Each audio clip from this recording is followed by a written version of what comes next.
Niin, siirrytään tähän monivaiheisen ja moni-ilmeisen päivän viimeiseen jaksoon.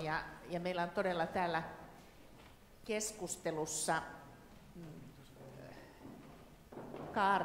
edustava kaarti asiantuntijoita eri puolilta, pedagogeja, tutkijoita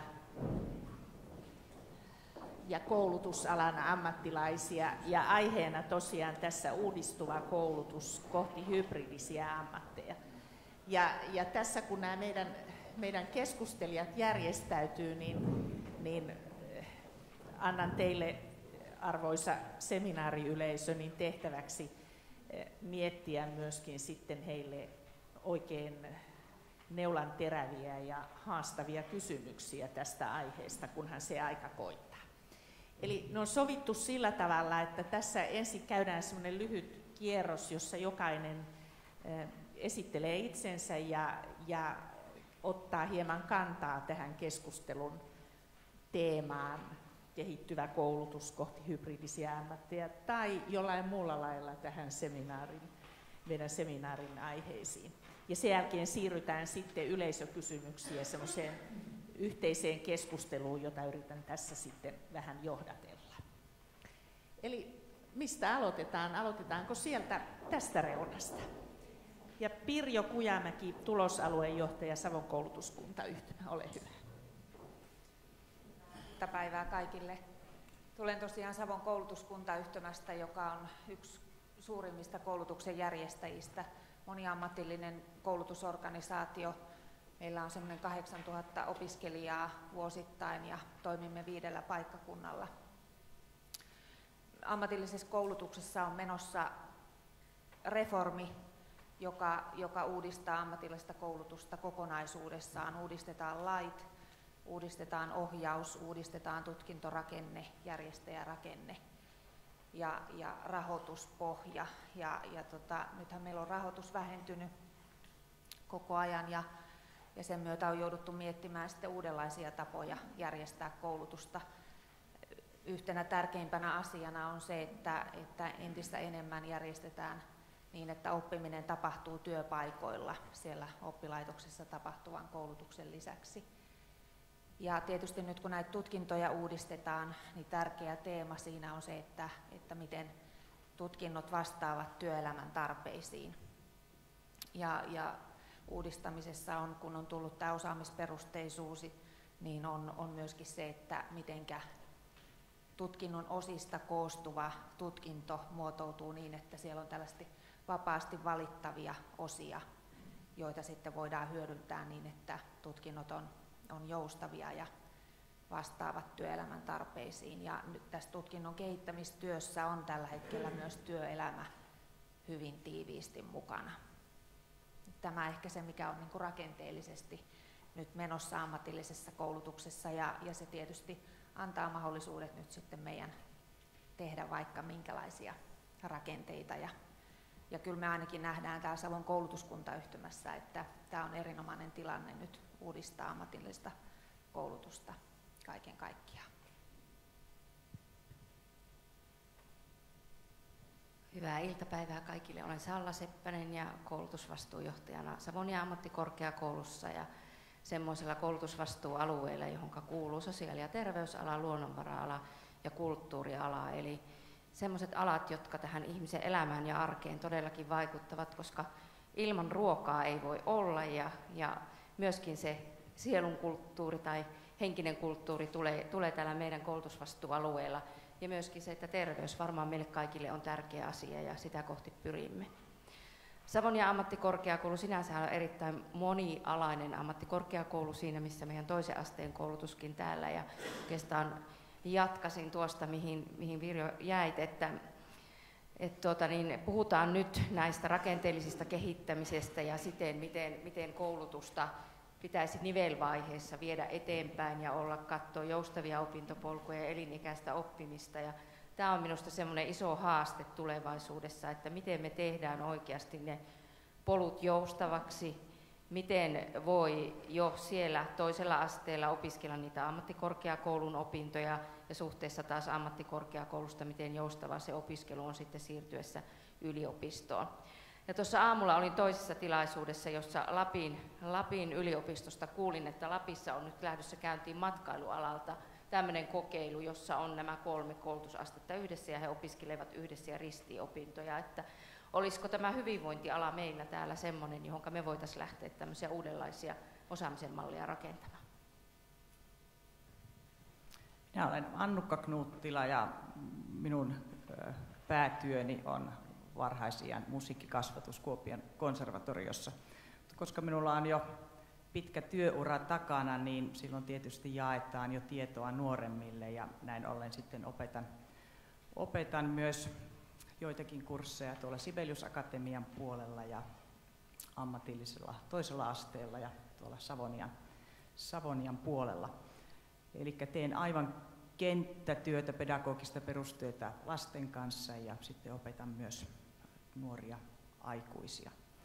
Anna-Elina Lavasti puhui aamulla, että Kuopion konservatorio aloitti tämän erityisryhmien musiikkikasvatuksen yhdellä kokeiluryhmällä, Marja Jotunin koulu kehitysvammaisten lasten musiikkiryhmällä. Ja minä sain tehtäväkseni ohjata sitä ja ehkä senkin takia, että olen myös neurologisen puolen musiikkiterapeutti.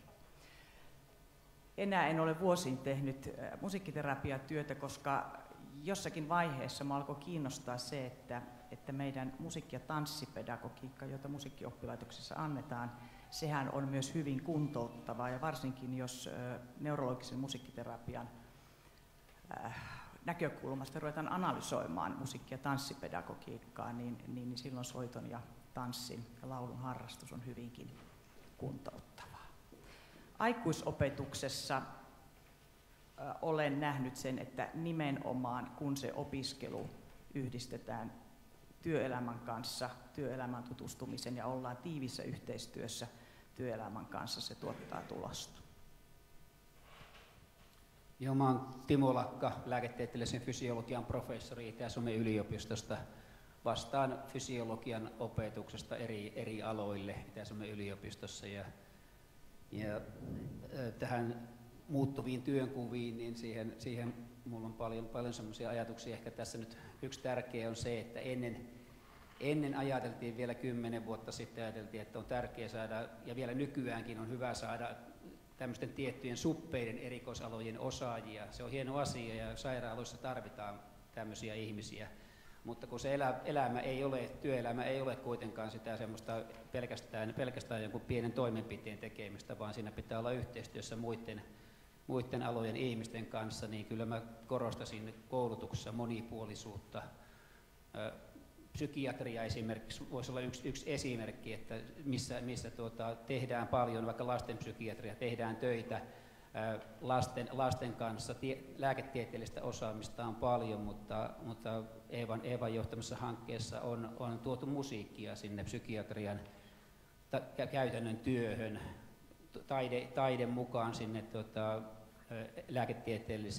lääketieteelliseen työhön, niin se on hyvä kombinaatio. Tämä on niin kuin yksi esimerkki siitä, miten voidaan tehdä monialaista työtä.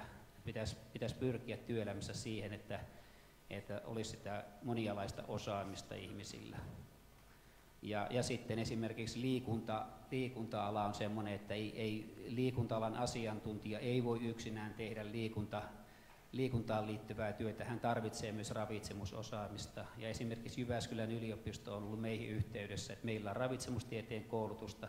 He haluaisivat liikunta-alan ihmisille enemmän ravitsemustieteen osaamista. Me tehdään yhteistyötä Jyväskylän yliopiston kanssa. Ja mä pidän myös tärkeänä tätä eri oppilaitosten välistä yhteistyötä, mitä me ollaan tällä hetkellä kehittämässäkin täällä Kuopiossa ja Itä-Suomessa. Ettei me olla siellä yliopistolla Savilahdessa yksinään, vaan tehdään muiden oppilaitosten kanssa tiivistä yhteistyötä.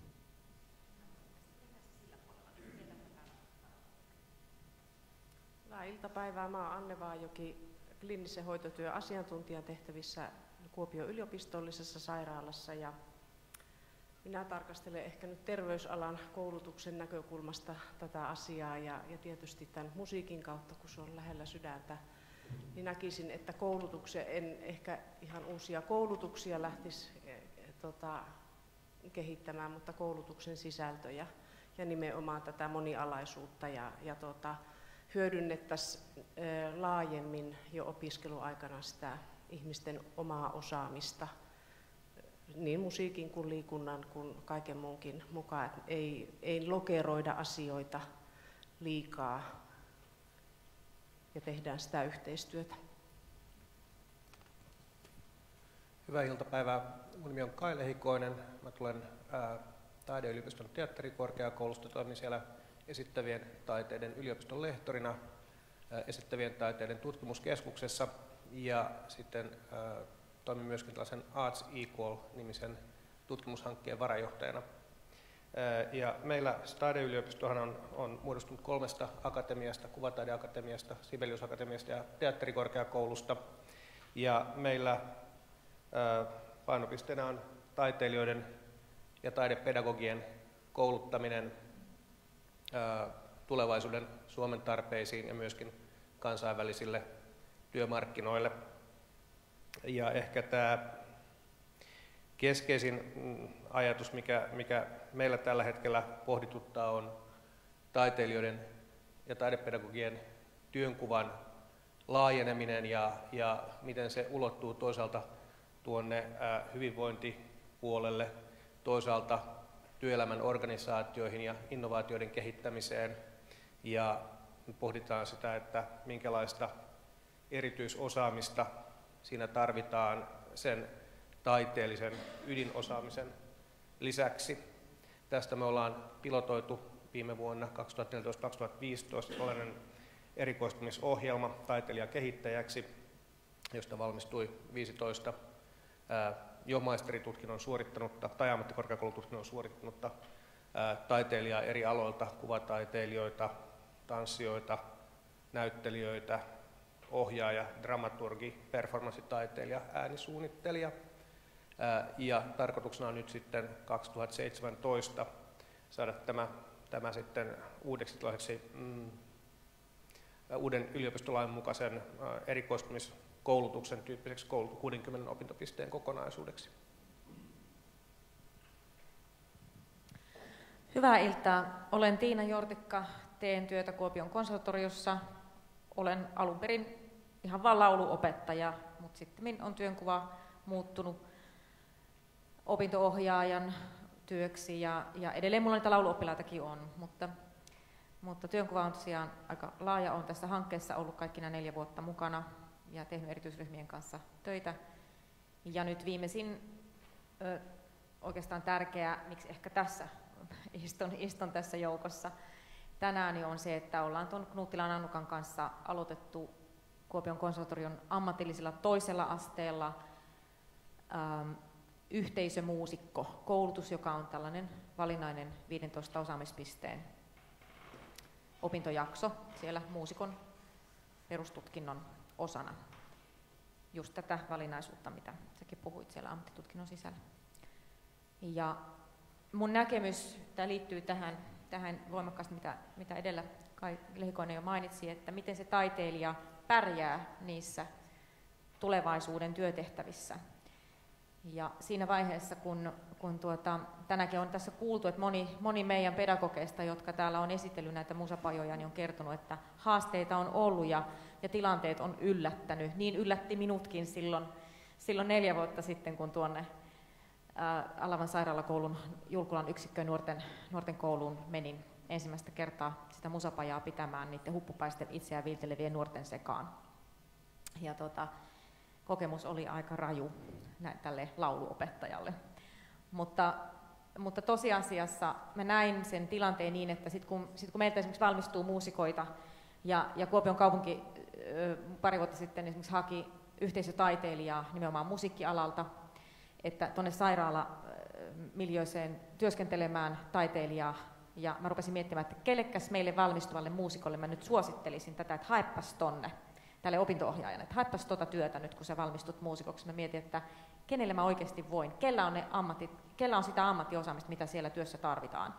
Ja totesin, että apua, ne ei tässä meidän koulutuksessa, muusikokoulutuksessa saa niitä valmiuksia. Tänne pitää tähän meidän koulutukseen kehittää sellainen opintojakso, joka valmistaa heidät siihen, että mä voin surutta sanoa kaikille, jotka on sen opintojakson käynyt, että hae nyt haetaan yhteisötaiteilijaa muusikkoa, että meppä tonne ja tee tätä. Tästä syystä me lähdettiin kehittämään tämä yhteisömuusikkokoulutus, ja tämä on nyt toista vuotta mennyt tällä 15 osaamispisteen laajuudessaan. Konservatoriossa meiltä valmistuu tänä keväänä 12 yhteisömuusikkoa ja viime keväänä 15. Että siellä rupeaa niitä tekijöitä sitten tulemaan.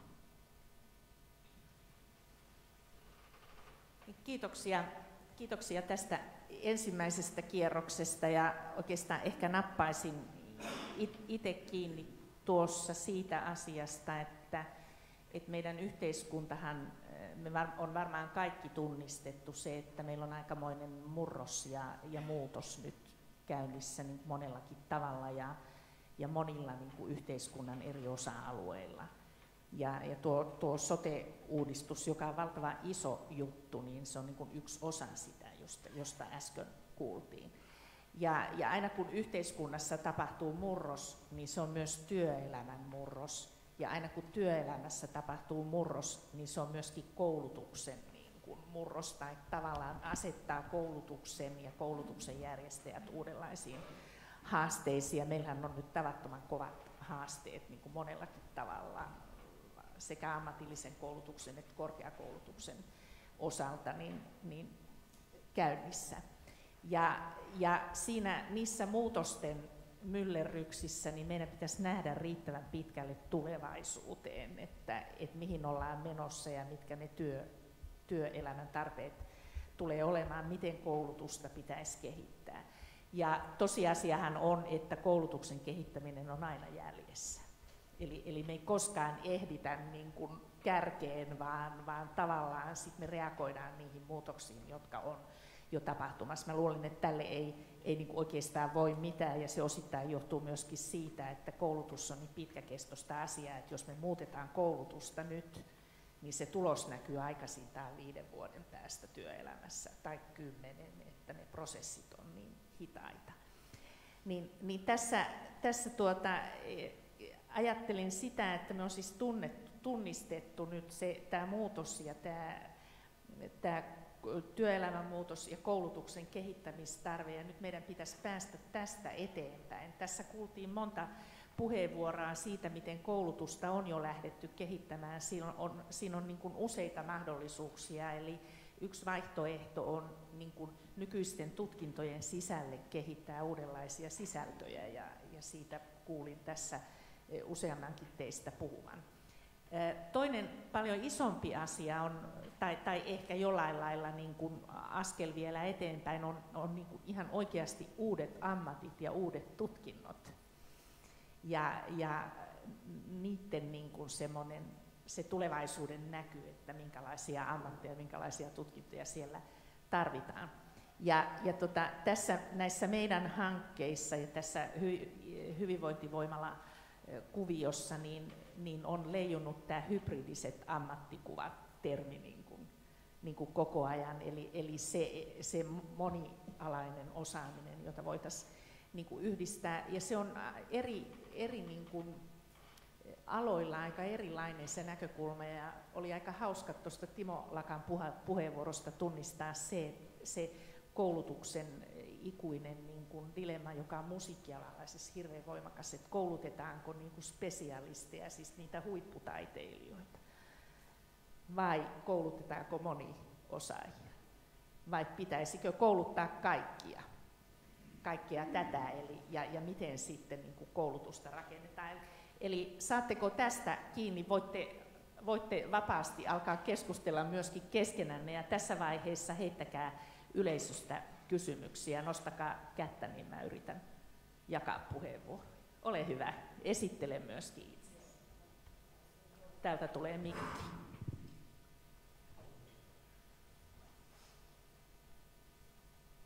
Kiitos. Mä olen Liisa-Maria Lilja Viherlampi Turun ammattikorkeakoulusta ja tosi hieno olla täällä. Hieno päiväkin ollut. Mulla olisi 3 pointtia nyt mielessä.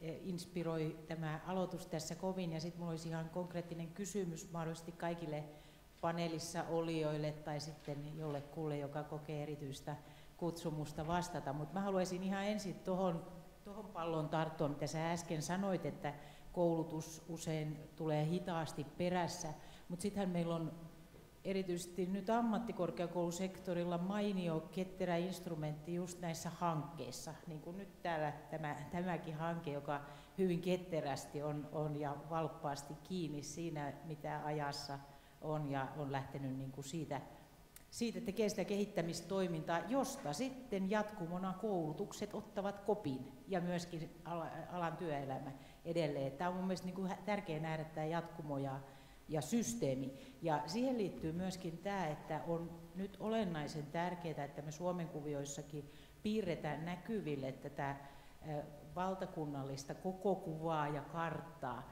näitä kulttuurihyvinvoinnin alaan liittyviä erilaisia koulutusmahdollisuuksia, jos ajatellaan koko elinikäisen kouluttautumisen mittakaavassa, ihan näistä nuorten koulutuksista aina sitten siihen täydennyskoulutukseen eri ammattien ihmisille, muusikoille, taidealan muille ammattilaisille, hoitoalan ihmisille.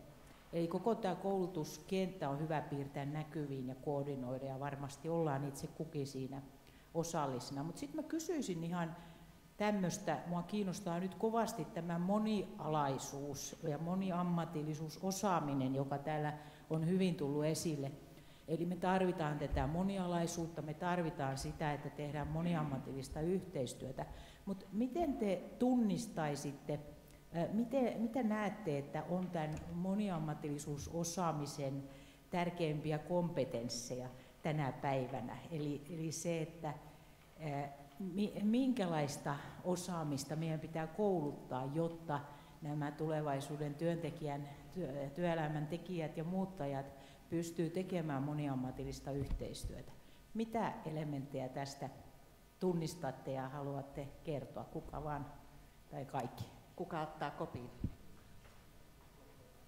No itse asiassa me pohdittiin tuota asiaa sellaisessa eurooppalaisessa hankkeessa kuin Training Artists for Innovation, ja siinä me jäsennettiin näitä kompetenssialueita, ja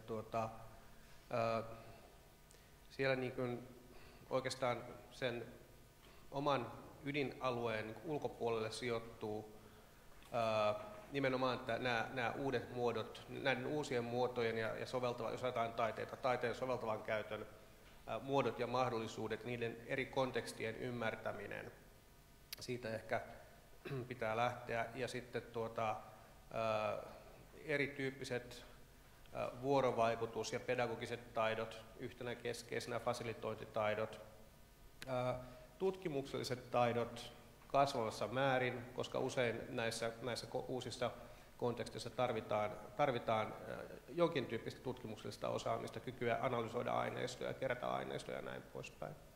Mutta sitten myöskin, kun on kyse usein palvelutuotannosta, ja jos työskennellään joko yksityisellä sektorilla tai kolmannella sektorilla, niin kyllä siihen liittyy myöskin sitä oman asiantuntijuuden, käytetään nyt näitä sanoja, vaikka taidepuoli vihaakin, tuotteistamisosaamista ja markkinointiosaamista, niin kyllä niitä tarvitaan. Mä ihan lyhyen kommentin tässä, yleiskommentin esitän tai kysynkin vähän, että eikö meidän tavoitteena tällä maapallolla ole tuottaa hyvinvointia toisillemme, että se hyvinvointi on kuitenkin se päätavoite kaikessa, mitä me tehdään. Pitää miettiä aina tavoitteita, kun mietitään koulutusta ja yleensä toimintaa elämässä. Että ehkä kulttuuri- ja terveysalan toimijoiden kannattaisi miettiä tällä tavalla tätä yhteistyötä, että siitä sitä voi löytyä niitä jujuja tähän meidän koulutukseen. Joo, lyhyt kommentti myös multa tässä välissä. Mä näkisin yhtenä tärkeänä asiana tämän koulutuksen, nimenomaan tämän moniammatillisuuden toteutumisessa sen, että semmoinen se moniammatillisuuden arvostaminen. Eli se lähtee asenteista, siitä, että osaanko mä arvostaa tuon toisen työntekijän osaamista, jos mulla on yliopistotutkinto ja tällä toisella on vaikka toisen asteen ammatillinen tutkinto, osataanko me arvostaa toistemme työpanosta, jos toinen on muusikko, taiteilija, toinen on sosiaali- ja terveysalan osaaja, niin osataanko me arvostaa toinen toistamme ammattia ja sitä ammattiosaamista, ja sillä tavalla se niin kuin jo lähtee niin kuin tästä asenteesta liikkeelle. Jos se arvostus puuttuu vaikkapa eri koulutusasteiden välillä tai eri ammattialojen välillä, niin sitten sitä ei synny kerta kaikkiaan sitä moniammatillista osaamista. Eli musta se on niin kuin kaikista ensimmäinen ja kaikkein tärkein asia siellä ihan ekana. Joo, näin on. Kaikki lähtee siitä asenteesta ja itse asiassa siitä, mitä johto ajattelee. Mä haluaisin tuoda esille nyt tämmöisen laaja-alaisen musiikkipedagogin työn. Me ollaan tänä päivänä nähty nuorten musiikkipedagogien työtä, ja hehän niin kuin mullistaa tätä musiikkipedagogiikan kenttää sillä tavalla, että kun katsoo, mitä nämä meidän nuoret musiikkipedagogit, jotka kaikki ovat ilmeisesti, mä muistan, kaikki ovat valmistuneet Savonian ammattikorkeakoulun musiikki- ja tanssipuolelta, ja sitten tekevät työtä Kuopion konservatoriossa.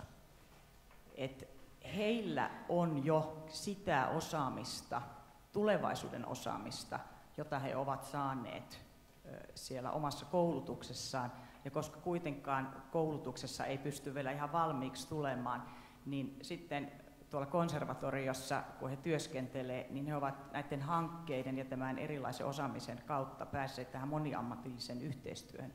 Ja näin sitten käytännön työelämässä jatkokouluttamaan ja vahvistamaan sitä omaa ammatillista identiteettiään.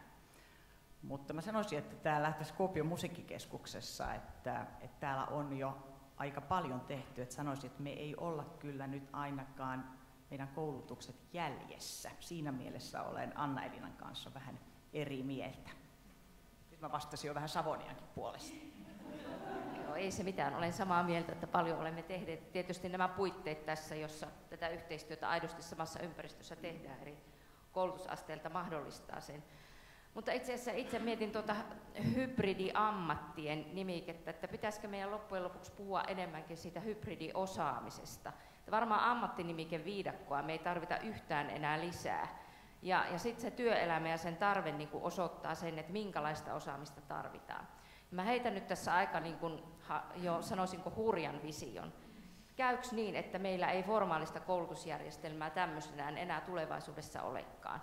Meillä on tarjolla eri tasoisia erilaisia opintoja, josta opiskelija kerää itselleen sitä osaamista, mitä hän haluaa. Sitten on tämän osaamisen tunnistamista ja osoitetaan se osaaminen ja siitä saadaan todistus ja niillä haetaan sitten tulevaisuudessa sitä työtä.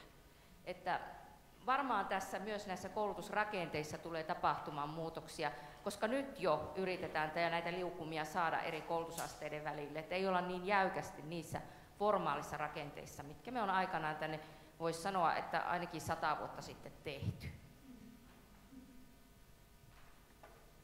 Mulle yleisöstä tulleeseen kysymykseen oikeastaan on lisättävää ihan samoilla linjoilla, mutta kommentoin tätä hybridiammattia enemmänkin just sinne hybridiosaamisen puolelle, kun ajattelen, että meillä on perustutkintoja, ammattitutkintoja ja erikoisammattitutkintoja tällä hetkellä 370.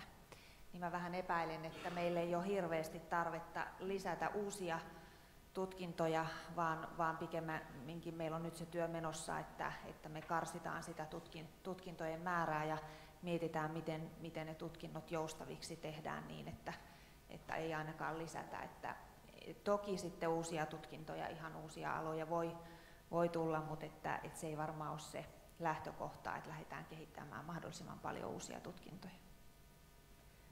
Tuosta on ihan samaa mieltä ja Annukalle kommentoin, että siis mä sanoin, että koulutus on yleensä jäljessä, mutta Kuopiohan on aina vähän eri asia. Täällä oli yleisöpuheenvuoroja, Kaija Sääski ensin, ole hyvä. Joo, tervehdys Kaija Sääski Savonian ammattikorkeasta. Todella kiva, kun on Turusta kollegoita. Ja Sallalle heitän juuri näin. tähän suuntaan varmaan ollaan menossa, mutta valitettavasti Suomi on erittäin konservatiivinen. Ja senpä takia itse näen hyvin vahvana, että siis koulutuksen tulee olla se foorumi, joka muuttaa meidän työelämää. Ei niinpä, että me ennakoimme ja notkumme sitten niin kuin yritysten pyynnöstä tyyliin tai työnantajien pyynnöstä. Ja sen takia minusta niin ammattikorkeakoulututkinnot, niin kuin toisen asteenkin tutkinnot, on sinällään jo nykyisin aika joustavia. Nyt teen mainokseen, koska mä aina syytetään, että mä myyn jotain, mutta myyn. eli meillä alkaa esimerkiksi Savoniassa syksyllä 17 Wellness-liiketoiminnan tutkinto-ohjelma, josta heistä tulee tradenomeja. Eli ihan hyvä tutkinto, tradenomi, mutta otetaan ihan tähän hyvinvointiliiketoiminnan osaamisen kehittäjiä.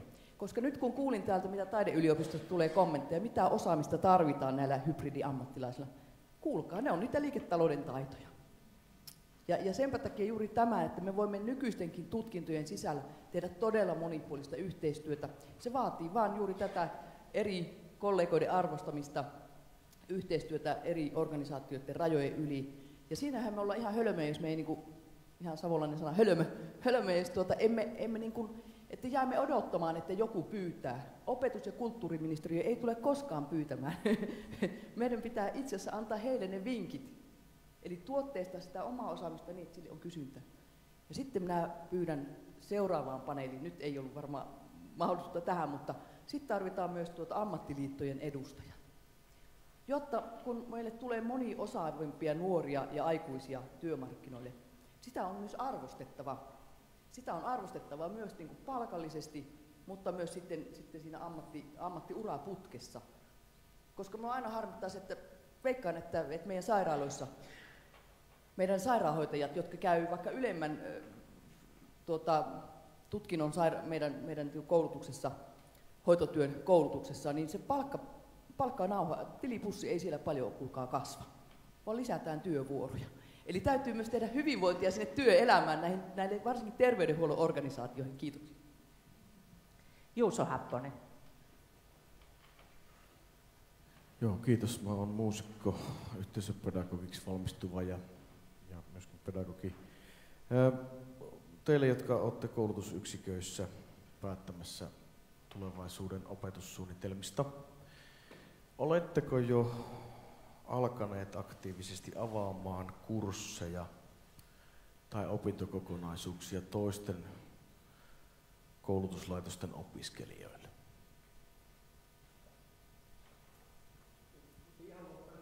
Oletteko alkaneet jo avaamaan kursseja toisten oppilaitosten opiskelijoille? Joo, kiitos.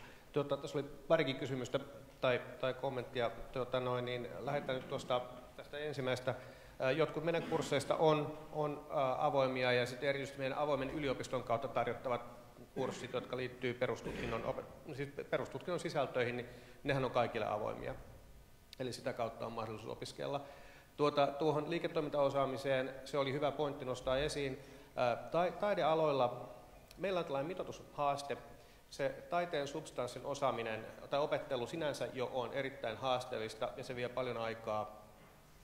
Ja samanaikaisesti taiteen kenttä itsessään monimuotoistuu ja pirstoutuu koko ajan yhä vaan moninaisemmaksi ja erilaisemmaksi, joten sen niin kuin kontekstin haltuun ottaminen vaatii suunnattoman paljon aikaa. Sen vuoksi se, että sinne tuodaan niitä työelämätaitoja perustutkintoon, niitä tarvitaan siellä, mutta niitä vaan ei pystytä mitoittamaan riittävästi. Me tiedostetaan se ja se on suuri ongelma. Sen vuoksi nämä erikoistumiskoulutukset on hirmu tärkeä asia.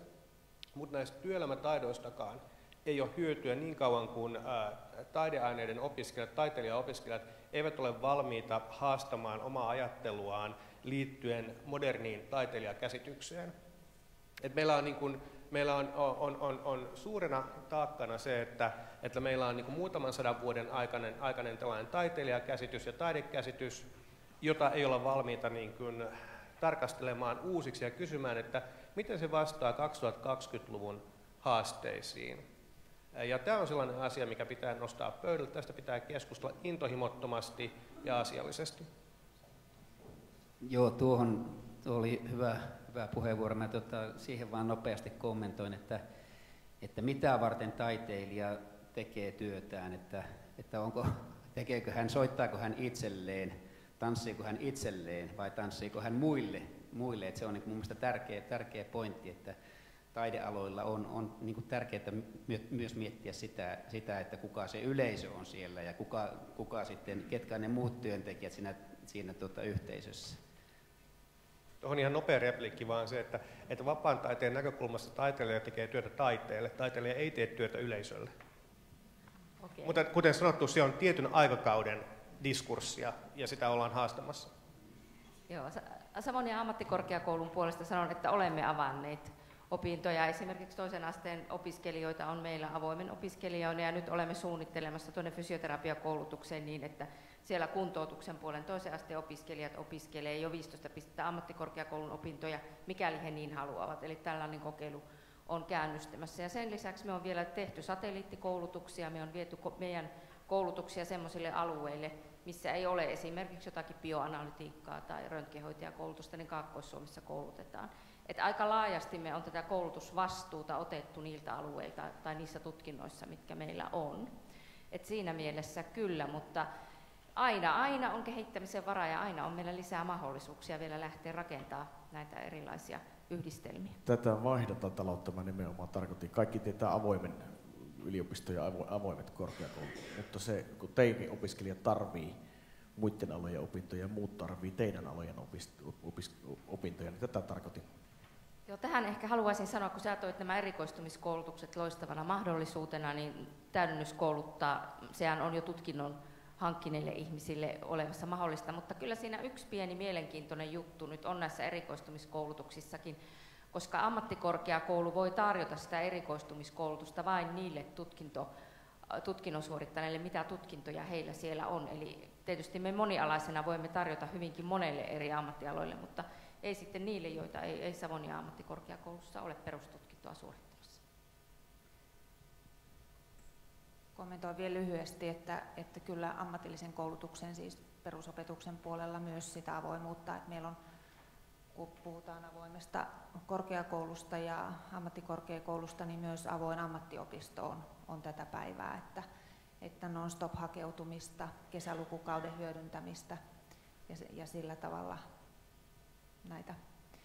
Ja tietysti nyt sitten, kun meillä on näitä uusia toimitilaratkaisuja mietitään, niin meillähän lähdetään nyt jo siitä, että mahdollisuuksien mukaan meillä tulisi yhteinen kampus, jossa on mukana Itä-Suomen yliopistoa, Savonian ammattikorkeakoulua ja Savon koulutuskuntayhtymää. Ja varmasti tämän yhteistyön tiimoilta niin myöskin niin kuin sitten yhteistyö kehittyy myös sen koulutuksen järjestämisen osalta.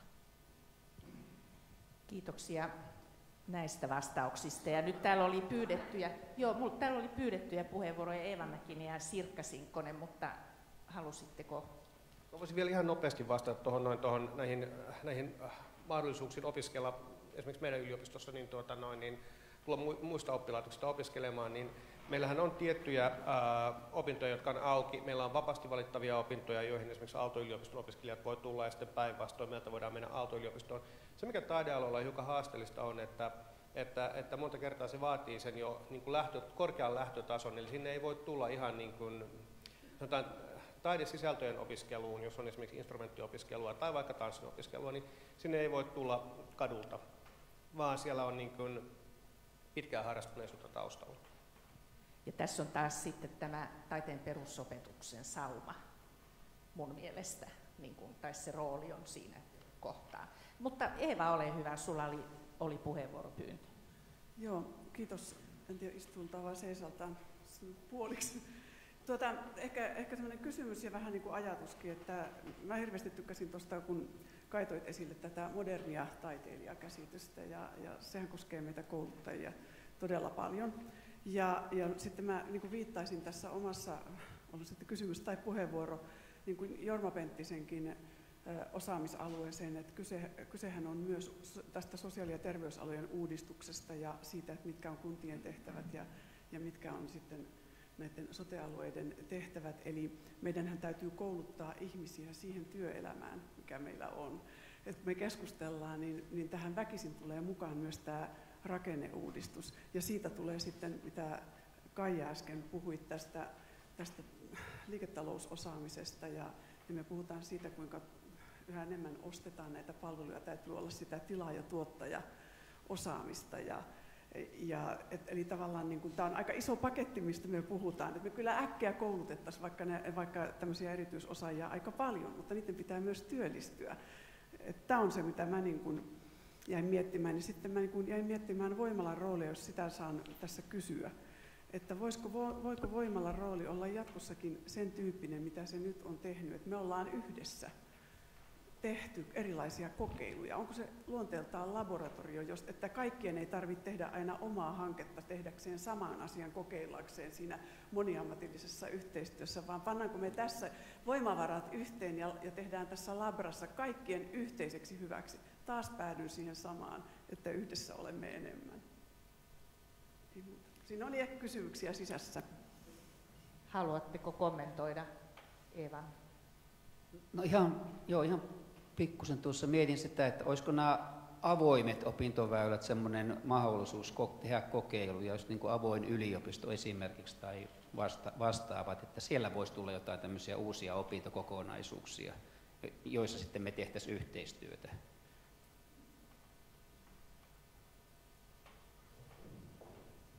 Joo, mä kommentoisin myöskin tähän Kain sanomaan, että kulttuurialalla on haaste se, että sinne ei tulla kadulta, että sitä harrastuneisuutta täytyy olla taustalla.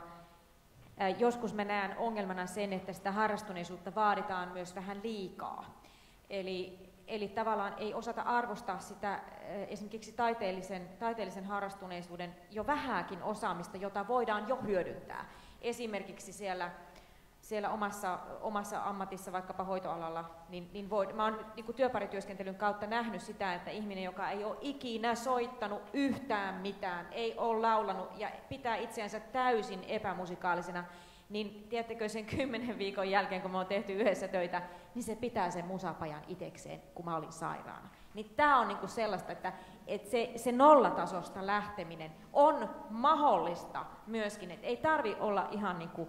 Että kyllä, mä oon vähän siinä mielessä eri mieltä, että voi tulla melkein pystymme tästä. Ja oppia soittamaan, laulamaan ja tekemään sitä ja käyttämään kulttuuria niin kuin siinä omassa työssä ihan oikeasti. Se on mahdollista. Ettei me pidetä sitä rimaa liian korkealla myöskään.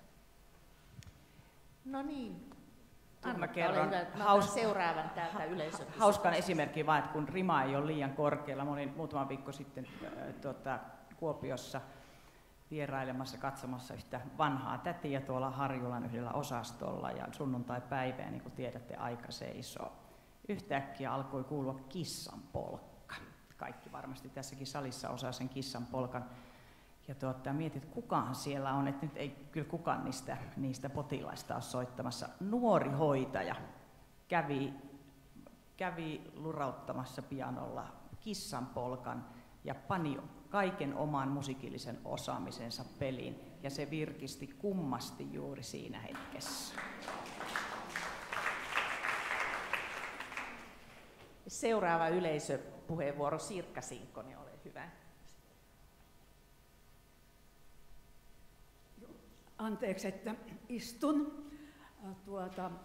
Olen emerita-professori, 81-vuotias, ja tämä keskustelu on ollut tosi mielenkiintoista, kun te sanotte, että tietenkin vanha mummero sanoo, että ei mitään uutta auringon alla, koska mä ajattelen 60-lukua, jolloin oli kaikki aivokapasiteetti käyttöön, umpiperät pois ja niin edelleen, ja meillähän alkoi valtavat yleissivistävän koulutuksen uudistukset, sitten tuli nämä yliopistoon kaikki tutkinnon uudistukset, lääketieteellisen Latos oli ensimmäinen siellä, joka se tutkinto uudistettiin ja niin edelleen. Ja voin tähän sanoa, että olin 73 syksyllä Helsingin yliopiston lääketieteellisessä tiedekunnassa.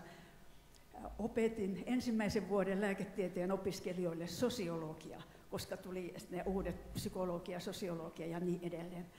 Ja kyllä mä lähdin riemulla pois sieltä, kun sain kutsun Kuopioon, kun siellä minua ennen piti karismaattinen anatomian professori Eränkö luennon, niin puolet opiskelijoista, silloin 160 opiskelijaa oli alkanut, ne tuli mun luennolle Sitten ne tuli nauramaan, että joo, professori sanoi, ei teidän tarvitse mennä kuuntelemaan sosialismia. No, ei lääkäri tarvitse sosialismin opintoja. Ei lääketieteen opiskelijaa saa päästä terveyskeskukseen, se menee pilalle ja niin edelleen. No, tähän, kun te puhutte koulutuksen ja työn vastaavuudesta, mä olen yli 40 vuotta niin suunnitellut ja aloittanut uusia koulutuksia. Nyt on ollut ikäni puolestani eläkkeellä kohta 20 vuotta. Mutta se koulutuksen ja työn vastaavuus, minkä ajan tuo Pirjo Kujajärvi, niin se oli valtava, se oli 70-luvun valtava tämmöinen ohjaava periaate, koulutuksen ja työn vastaavuus ja niin edelleen. Silloin tuli tämä integrointi ja meidän ei tarvitse hakea tähän kysymykseen avoimuus ja tämä avaaminen väyliin näin eri koulutusaloille. Itä-Suomen yliopiston Kuopion kampus on ollut edelläkävijä tässä. Minut kutsuttiin suunnittelemaan koulutusta, joka integroisi keski- ja korkea-astetta. Terveydenhuolto loisi uusia väyliä. Se koulutus, kun tappelujen jälkeen, mä tulin 74 alussa kutsuttuna suunnitteluprofessorina. Se oli alaltaan määrittelemätön. No ensimmäisen sitten tuli terveyden ja sairaanhoidon hallinto, terveydenhuollon hallinto, sitten tuli terveystaloustieteen virka jo 80 ja on ollut kätilönä hoitotieteelle, terveyshallintotieteelle, terveystaloustieteelle ja viimeisenä vuotena, kun lähdin eläkkeelle, aloitettiin terveydenhuollon tietohallinto. Eli sitten sinne koulutukseen, mikä päästiin vihdoin alkamaan 79, joka integroi keski- ja korkea-astetta. No, sitä ennen oli ollut pilottikoulutukset, koska se suunnitelma tuli valmiiksi jo 74, jonka sitten työryhmien avustuksella tein, mutta sitä ei päästy alkamaan, kun taisteltiin, kuka yliopisto saa alkaa ja niin edelleen. Ja meillä oli sitten 2 vuoden 2 pilottikurssia. Kun se pääsi alkamaan, niin siihen koulutukseen se oli terveydenhuollon koulutusohjelma nimeltään. Ja pääsi alkamaan vaan hallinnon suuntautumisvaihtoehto, ei opettajan koulutus, jota mä pidin tärkeänä. Se pääsi alkamaan vasta 85. Siihen otettiin vaan ammatillisen tutkinnon suorittaneita. Ylioppilaat ei päässeet suoraan, josta siis kun menin johonkin muuhun yliopistoon, niin oli vihattu, mutta eihän mä sitä päättänyt. Eli siellä on ollut jo tämmöinen malli, että nämä toisen asteen erikoissairaanhoitajat, vaan heitä otettiin, tai sitten silloin oli 3 astetta tuolla hoitoalalla, tai sitten 3. asteen. Niiltä erikoissairaanhoitajatutkinnosta annettiin korvaavuutta jotain 30 opintoviikkoa, sitten jos oli se 3. aste, niin sai enemmän ja niin edelleen. No nythän siellä on sitten myöskin ylioppilaslinjat. Eli on tällainen jo tapahtunut vuonna 70-luvulla. Ja monet näistä sitten ajattelee myöskin nämä uudet ammatit, uudet tutkinnot, kun esimerkiksi hoitotiede rupesi oma tieteenalan kehittyminen ja niin edelleen, niin ensimmäisenä lensi ulos nämä sosiaali- ja terveydenhuollon integroinnin opinnot. Eli se siiloutuminen tuli niin kovasti. Tämä koulutusuudistukset näiden periaatteiden mukaan, mitä te esitätte, niitä on yritetty aina ja se on ollut kova taistelua. Mä suren hirveästi, että siellä on tapahtunut siiloutumista, kun ja tämmöinen eri aloja integroiva opetus on lähtenyt pois. Anteeksi, nyt puhuin niin pitkään. Se oli mielenkiintoinen puheenvuoro ja mä kommentoin sillä tavalla, että kyllä mulla itselläkin tässä pian eläkkeelle jäävänä on semmoinen tunne, että samat teemat, samat asiat tietyssä syklissä aina toistuu. Mutta kyllä mä myöskin toivon, ettei me kierrätä kehää, vaan se on spiraali. Eli mun näkemyksen mukaan kuitenkin sitten niin kuin kysymyksen asettelut on aina jollakin toisella tasolla, että ei ihan paikallaan, ei poljeta. Mutta täällä Päivi Tarvainen.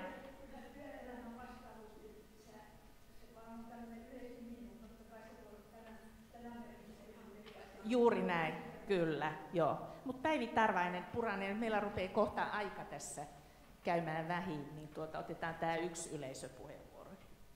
Liekkötä päällä, joo. Sellaista asiaa, että toimin tällä hetkellä Savon ammatti- ja aikuisopistossa erityisopettajana ja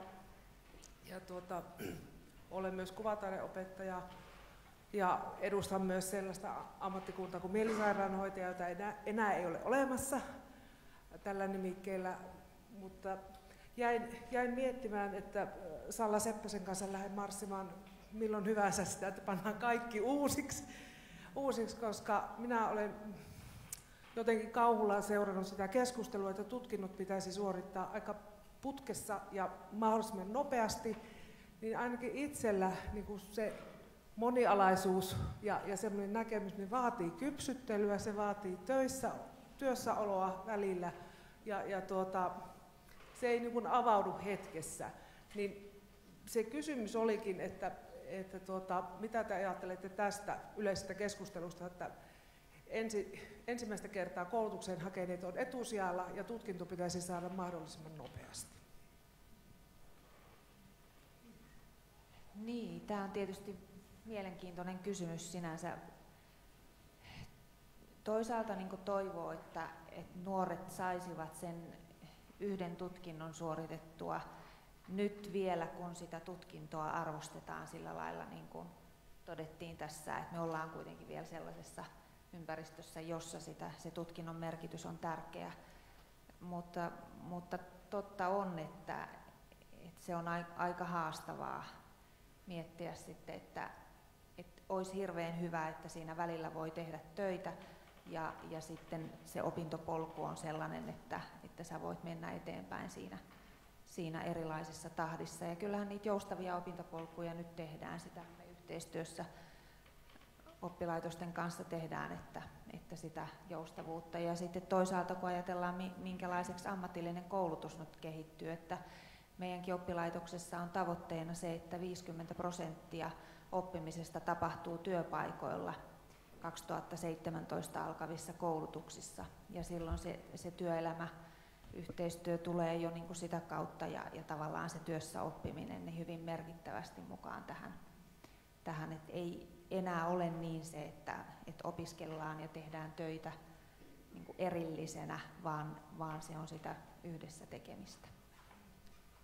Saanko kommentoida myös tähän, erityisesti nyt kun olen kulttuurialan oppilaitoksessa ammatillisen koulutuksen opettajana, niin mä näen tämän mitä kysyit tässä näistä nopeista valmistumisajoista. Se on ollut ihan murhaa suorastaan taidealan koulutukselle se, että entinen jo 3 vuotta oli jo lyhyt aika, nyt kun se pitää puristaa 2 vuoteen, niin se aika sille omalle harjoittelemiselle, mikä tarkoittaa sitä, että musiikilla, niin taiteilijan perustaidot tarvitsee sitä tekemistä ja tekemällä oppimista, ja se on tosi hurjaa, että missä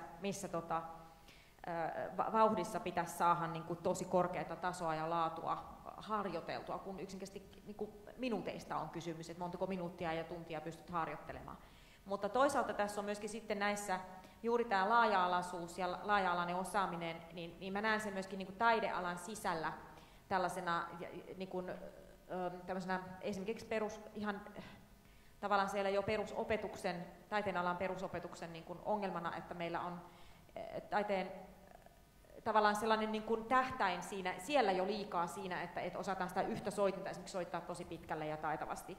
Sen sijaan vaikkapa musiikin alalla voitaisiin enemmän keskittyä laaja-alaiseen ja perusopetuksen puolella, jolloin meillä niin kuin tulisi laaja-alaisempaa osaamista. Nyt me ollaan niin kuin tänä keväänä toisen asteen ammatillisen koulutuksen pääsykokeessa niin tämmöisenä uutena asiana, tai ei oikeastaan uutena, mutta otetaan vähän uudelleen käyttöön sieltä harrastuneisuuspisteytys, eli kun meillä pääsykokeiden kautta tulee koulutukseen opiskelijoita, niin heille annetaan lisäpisteitä siitä, jos he soittavat esimerkiksi useampaa instrumenttia, että he pystyvät niin kuin musiikillisesti osoittamaan laajempaa osaamista kuin vaikkapa siinä omassa pääaineessa. Ja tämä auttaa siihen, että se osataan niin kuin hyödyntää laajemmin sitä omaa taidealaa jo niin kuin siinä ammatillisen koulutuksen sisällä.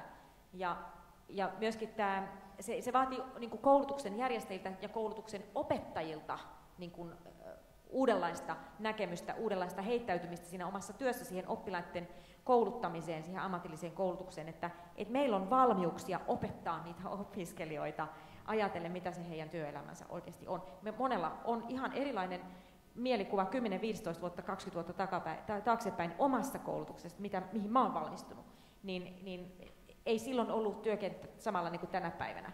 Niin se vaikuttaa siihen, että mun pitää muuttua myöskin opettajana mun ajattelu, että miten mä koulutan opiskelijoita. Mä otan tuosta viimeisen.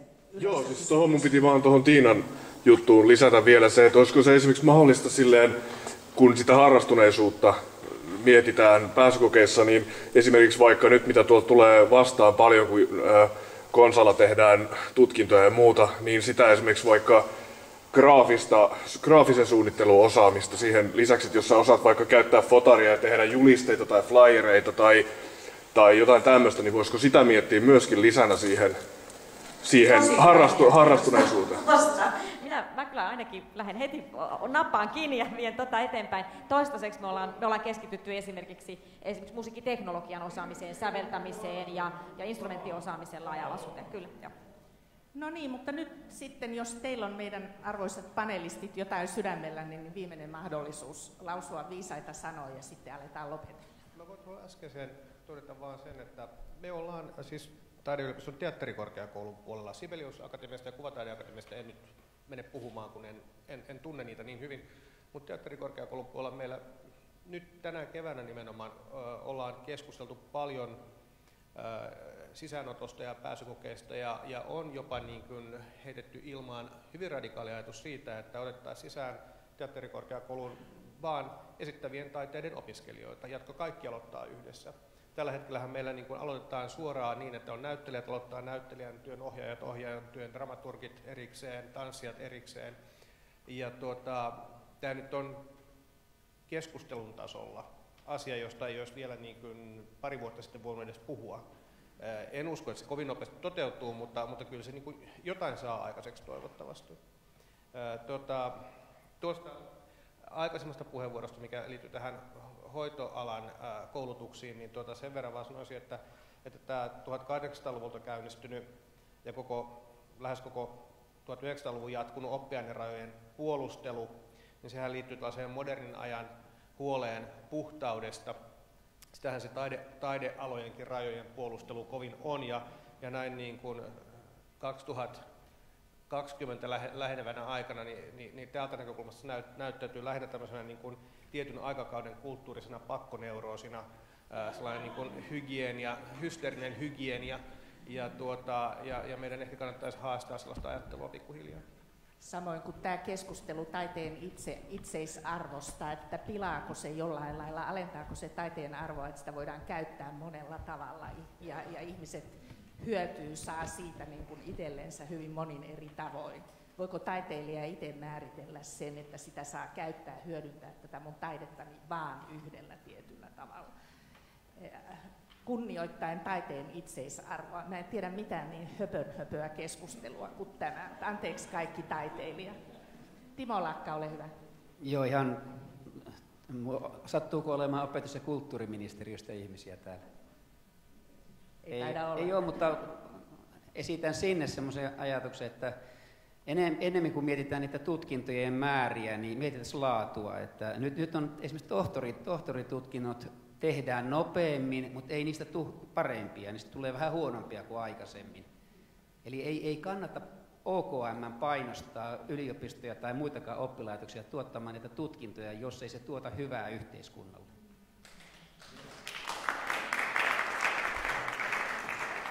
Mä tähän ehkä jatkaisin, että mä kuitenkin kannatan sitä, että meillä tutkinnot tulee suhteellisen nopeasti. Kyllä tämä yhteiskunta tarvitsee niitä toimijoita ja tekijöitä, hyviä tutkintoja, totta, ja myöskin sen, että elinikäinen oppiminen on kuitenkin se, mihin me ollaan menossa, ja se pitäisi tehdä mahdollisimman joustavaksi ja helpoksi, ja se on myöskin meidän koulutuksen tarjoajien haaste tulevaisuudessa.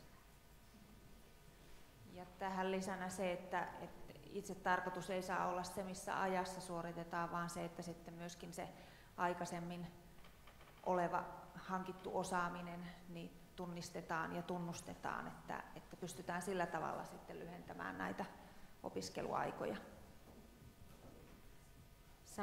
saanko Salla tuohon sanoa vielä, että se elinikäisen oppimisen idea, niin se on just noin, niin se pitää mennäkin, ja se tarvitsee sieltä työelämästä nyt sitten taas sitä joustoa, että voidaan työn ohessa opiskella lisää. Ja tästä kyllä annan esimerkiksi Anna-Elille kiitoksia. Mä oon saanut koko ajan opiskella koko 20 vuotta, mitä olen tehnyt Kuopion konsulttitöitä, niin mä oon saanut aina rehtorit olevan, että joo, lähde vaan, tee vaan, opiskele vaan. Ruohonjuuritason pedagogina, niin mulla tuonne sote-puolelle olisi sellainen pikkuinen vinkki, kun Markokin heitti sieltä hyvän vinkin. Nyt kun siellä, voisiko sinne opintojen sisälle saada jonkun pienen musiikillisen yleissivistävän tämmöisen opintojakson, nimittäin nyt tuolla kentällä olen huomannut, että esimerkiksi noissa ikäihmisten palvelukodeissa, niin siellä on heitä hoitamassa tosi nuoria hoitajia, lähihoitajia ja terveydenhoitajia. Ja nyt, niin kuin Teppo Särkämön luennossa kuultiin, niin ihmisen elinikänä kuulemma musiikki on hänelle hyvin tärkeää. Mutta nyt mä oon törmännyt tilanteisiin, että kun henkilökunnan ja sitten asiakkaiden nämä musiikkimaailmat eivät kohtaa, toisin sanoen henkilökunta ei, nuoret 90-luvulla syntyneet, eivät tunne ollenkaan näiden ikäihmisten sitä musiikillista historiaa, ja se musiikki on. Ja tähän tarvittaisiin vaan muutaman päivän pieni yleissivistävä musiikillinen kurssi, ja niitä opettajia löytyy kyllä, jotka tästä talosta. Loistava idea. Tämä on hyvä vinkki, otetaan vaarin tästä. Ja meiltähän löytyy kouluttajia. Kyllä, hyvä. Hyödynnetään tätä yhteistyötä. No niin, kiitoksia. Tämä keskustelua varmaan riittäisi pitkälle, mutta yritän pitää annetusta aikataulusta kiinni, että päästään ajoissa lopettamaan. Ehkä lopuksi semmoisena pienenä yhteenvetona, no aloitan siitä asiasta, josta on usein aikaisemminkin puhunut, että me suomalaisethan ollaan hirveän tämmöisiä niin kuin rakenneuskovaisia. Me ollaan kovin paljon kiinni rakenteissa, ja aina kun me lähdetään jotain uudistamaan, niin me yleensä lähdetään niin kuin rakenteista ja me rakastetaan niitä rakenteita. Ja nyt tämä maailma ei kuitenkaan enää ole sellainen, että me ehdittäisiin aina mennä rakenteiden kautta kaikkeen. Niin mä tässä niin kuin itse kuulen tai olen koulutusalalla toimiessani nähnyt sen, että tämä ongelma on tunnistettu, ja nyt kaikki tämä joustavoittaminen ja aikaisemmin hankitun osaamisen tunnistaminen ja tunnustaminen ja erilaiset opintopolut ja elinikäisen oppimisen mahdollisuudet ja kaikki tämä, niin tämähän on vienyt valtavasti eteenpäin meidän koulutusta sitten kuitenkin, ja kun me jatketaan sillä samalla tiellä, niin tästä tulee hyvä. Eli täällä oli monta puheenvuoroa, kuultiin siitä, että me ollaan menossa kohti madaltuvia raja-aitoja ja niin kuin kevyempiä rakenteita, eikä enää niitä siiloja, mistä Sirkka Sinkkonenkin tuossa mainitsi. Eli meillähän on yhteiskunnassa vielä tämä siiloutuminen, jos mä puhun niin kuin yleisesti sitä, niin se on yhteiskunnan eri osa-alueilla, eri toiminnoissa, yhteiskunnan eri alojen niin kuin toimintakulttuureissa. Kaikilla on omansa, joka on niin kuin tavattoman tärkeä ja pyhä, sitä ei voi rikkoa millään tavalla.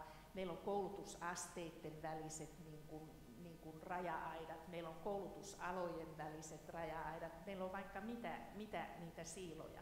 Ja mä luulen, että meidän varmaan yhteinen missio nyt tässä, kun me ollaan tämmöisen moniammatillisen asian äärellä, ehkä uudenlaisten toimintakulttuurien äärellä, uudenlaisen työelämän, koulutuksen uudistamisen äärellä ja Itä-Suomen hyvinvointivoimalan äärellä, joka on siis moniammatillinen verkosto, osaajaverkosto, niin me ollaan kaikki sitä mieltä, että meidän missio varmasti on niin kuin tämä siiloutumisen vähentäminen.